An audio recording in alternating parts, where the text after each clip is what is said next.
የኔ ፍቅር ወይ እንኳን ለጾም ፍቺ በሰላም አደረሰ። እንዴት ነበር ጾም ፍቺ? ወይ ጾም ብፈታ እኔ አንቺ ፍቅር ቤት በኩል ጾም ያስፈታኛል። እንዴት እንዳልፈታም እንዴ? አልፈታውም። ለምን? ፍየል ገዛው እንደ ሰው ልበላ።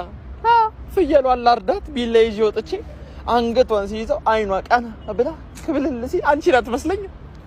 አንቺ ነው በቃ። ከዛ በኋላ እሱ ሳይበቃኝ ነው ምላሷ ስትል በቃ ምላሷ ራሱ ያንቺ መምሰሉ በቃ ቁጭ በቃ እንዲህ ይዣት ላርድ እንዲህ ስል እያለች አይኗ ክብልል ሲል ኧረ በስመ አብ እቺማ ኢቫን ናት ራሷ ኢቫን ናት እሱ ብዬ ተውኳት። በቃ አላርዳትም ብዬ ካንቺ አይበልጥም ብዬ ሳልፈታ እስከሆናለሁ እና ፍየሏን እኔን መስላ ሳታርዳት ቀረ።